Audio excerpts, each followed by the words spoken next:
Most detailed government explanation yet on TV licensing decision. Hong Kong sets ultimatum on sanctions against the Philippines. And India launches landmark mission to Mars.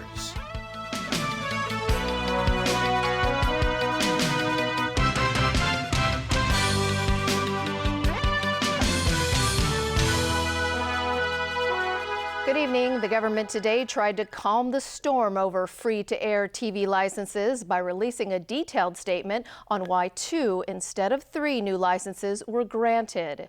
It says businessman Ricky Wong's Hong Kong television network trailed his rivals in overall terms. Diane Tobe begins our coverage. In the face of a massive public outcry over the rejection of Hong Kong Television Network's license application, the chief executive had promised to further clarify the Executive Council's decision. Speaking before the weekly EXCO meeting this morning, Leung Chun-ying expressed surprise that the public has not yet been given certain information, such as the 4 criteria used to make the assessment. The experience we had in the past 3 weeks is that we've been telling the community and LegCo members, and sometimes through the media, whatever we can say under the existing system. But surprisingly, many of the things, including the 4 categories that you asked about, have not been communicated to every member of this community. So we'll keep talking. There's no question of government hiding anything. So this afternoon, the government released a written statement saying that the chief executive in council had considered 11 factors and 4 assessment criteria in making the decision. The 4 criteria are financial capability, programming investment, programming strategy and capability, as well as technical soundness. But there was still no word on which aspect or aspects HKTV had failed in. The statement only said a judgment was made in overall terms and that Fantastic TV, led by iCable, and PCCW's Hong Kong Television Entertainment outperform HKTV. This evening, Secretary for Commerce and Economic Development Greg So denied that the government has still not come clean on the reasons for its decision. EXCO has invited different applicants to comment on it, to make representation. So the whole process has been very objective and open to the applicants. And therefore, I think what we have stated in the statement today is to take you through the process. He insisted that the government has disclosed as much information as it can under EXCO's confidentiality rule. Diane To, TVB News.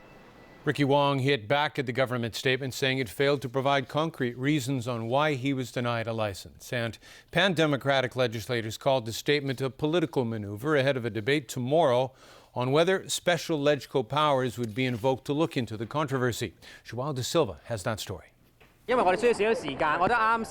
Ricky Wong acknowledged this afternoon he still hasn't had the time to prepare a detailed response to the government statement.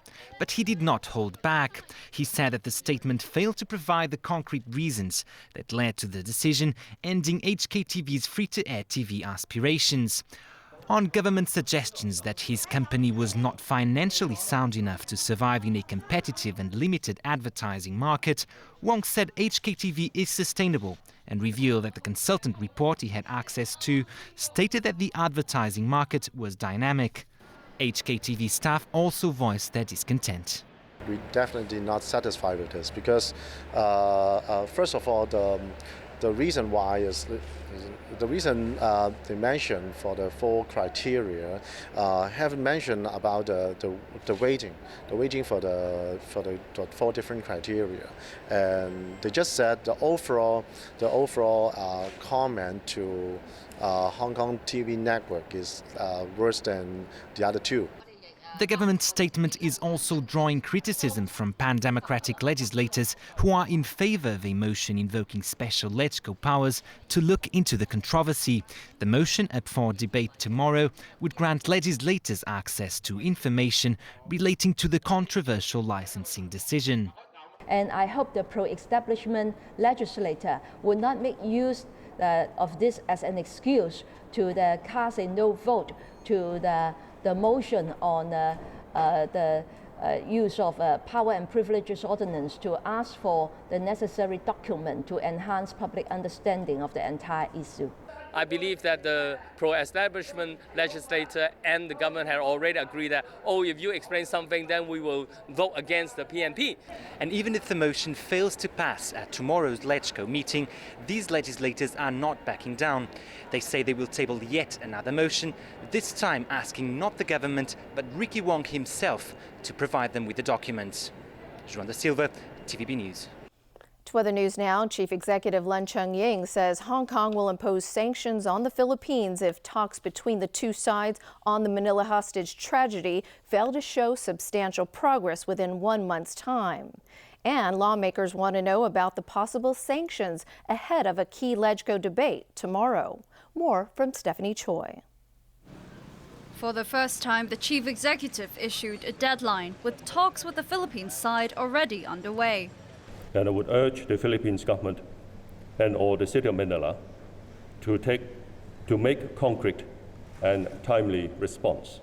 While we appreciate efforts on the part of the Philippine government and the city of Manila, and while we are committed to continuing our talks with both, I now announce that the Hong Kong government will take necessary actions unless substantial progress is made within 1 month. Len Cheng-ying also mentioned the government has made arrangements for this issue, but they cannot be revealed to the public. He added that over the next month, the government will continue its discussions with victims and their families. But Manila City Councillor Bernardito Ang hopes both sides will be able to work something out before the deadline. We will negotiate not because of fear. We will negotiate because we believe it is the right thing to do. On our side, the Manila City government, we have already started the talk. We will continue the talk. And I'm hopeful that within 1 month, we will be able to achieve something. All eyes will now be on LegCo tomorrow as lawmakers debate possible sanctions against the Philippines. I would urge the government to more clearly to spell out the sanction measure. Let the people have more preparation. Let the people have more consensus to support the government to do what is right for our justice. He said the government should take more drastic measures in the early stage in the attempt to exert pressure on the Philippine government. Stephanie Choi, TVB News. A 3-year-old boy living in Dongguan in Guangdong province has tested positive for the H7N9 avian flu. The boy, who's originally from Sichuan province, is said to have recently visited a wet market. But Guangdong authorities say no sick birds have been found across the province. The boy is now in stable condition in hospital. Health authorities are also monitoring those who had close contact with the child. More than 130 people have been infected since the H7N9 outbreak began earlier this year. Overseas now, and India has launched a powerful rocket on a mission to Mars, a test for the country's comparatively low-cost technology. As Alan Booknear reports, it's a complex mission that New Delhi hopes will advance technologies for space travel. The 1,350-kilogram rocket, which blasted off this afternoon, will first orbit the Earth and perform a series of technical maneuvers before it slingshots to Mars. The 780-million-kilometer trip to the Red Planet will take 300 days. The launch follows India's successful 2008-2009 moon probe that discovered water molecules in the lunar soil. India will join the United States, Europe, and the former Soviet Union in visiting Mars. The critical part of this mission is that India has to see to it that the mission gets successful throughout the journey of 300 days and subsequently it successfully enters into the Martian orbit. So from that perspective, India's mission is a very unique mission which is trying to find out the answers for the presence of life over the Mars. The main job for the probe will be exploring the planet's surface for methane gas, a chemical strongly tied to life. Essentially, we don't have much of a knowledge about the Martian surface. So this mission is trying to understand the nature of a Martian surface, the nature of the atmospheric conditions over there. India defends its $1 billion space program against critics who argue the money would be better spent stamping out widespread poverty and hunger. The government notes its importance in providing high-tech jobs for scientists and engineers, as well as finding practical applications for solving problems on Earth. Alan Booknia, TVB News. Pakistan has stepped up its attack on the U.S. for the killing of a Pakistani Taliban chief in a recent drone strike. In an effort to prevent future drone attacks, Islamabad may retaliate by blocking critical routes that supply American troops in Afghanistan. The Pakistani Taliban has appointed Azmatullah Shaheen as their interim leader to replace the former chief who was killed in a U.S. drone strike last week.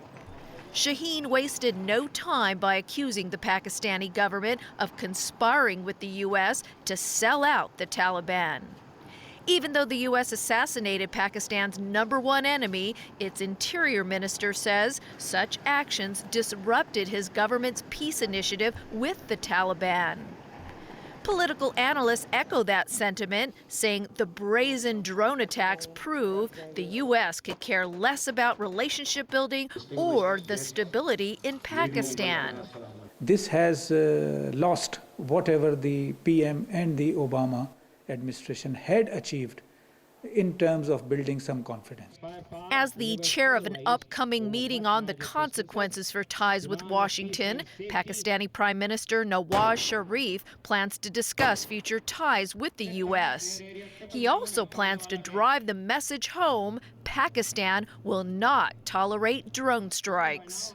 The government of Pakistan has made its position clear that drone strikes constituted a violation of Pakistan's sovereignty, violative of international humanitarian laws, besides being counterproductive to our efforts for bringing peace and stability in Pakistan and the region. To retaliate, some Pakistani politicians are threatening to close key transit routes through their country used to supply NATO-led forces in Afghanistan. Such a move can be disastrous to the U.S. Pakistan is the main route that supplies U.S. troops in Afghanistan with everything from food and drinking water to fuel. And when we come back, 4-vehicle collision disrupts traffic on Toon Moon Road. U.S. hedge fund SAC Capital Advisors in hot water.